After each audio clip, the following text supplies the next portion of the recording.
কালকে যখন চিন্ময় কৃষ্ণ দাসকে কোর্টে তোলা হয়েছিল, তারপরে অ্যাটর্নি জেনারেল রাত্রে যে তিনি বিবৃতি দিয়েছিলেন তাতে ইসকনকে ব্যান করার প্রস্তাব রাখা হয়েছিল।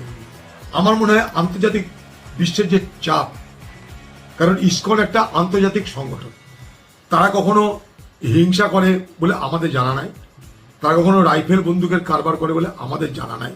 এটা একটা আন্তর্জাতিক কৃষ্ণ ভক্তদের একটা দল। তাদের সঙ্গে বাংলার ঘনিষ্ঠ সম্পর্ক আছে, মায়াপুরের সম্পর্ক আছে, আপনারা জানেন ইসকনের হেডকোয়ার্টার নাম মায়াপুর।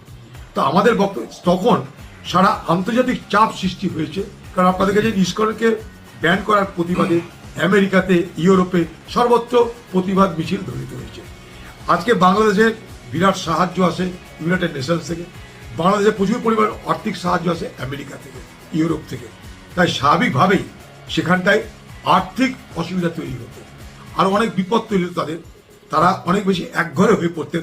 তাই বুদ্ধিমান ইউনুস, যে যতটা না বাংলাদেশি তার থেকে বেশি বিদেশি, সে বাংলাদেশি কম বিদেশি বেশি, তিনি বুঝেছেন যে আর এগোলে আমরা বিচ্ছিন্ন হয়ে যাব, তাই এটাকে থামানো হয়েছে। যেটা বলেছে সেটা তো স্বাভাবিক, এটা কিন্তু হাইকোর্টে গিয়ে আর দরবার করেনি ইউনুসের সরকার, এই কারণে যে আন্তর্জাতিক চাপ তাদের উপর সৃষ্টি হচ্ছে। এটা জুডিশিয়ারি দেখেছে, ভালো কথা। এখন তাহলে বাংলাদেশে জুডিশিয়ারি বেঁচে থাকুক, জুডিশিয়ারি নিরপেক্ষ থাকুক, এটা আমরাও চাই, যেমন ভারতে চাই বাংলাদেশেও চাই, ভারতে যেমন গণতন্ত্র চাই বাংলাদেশেও চাই। একথা বলা মানে বাংলাদেশের আভ্যন্তরের উপর হস্তক্ষেপ করা একদমই নয়।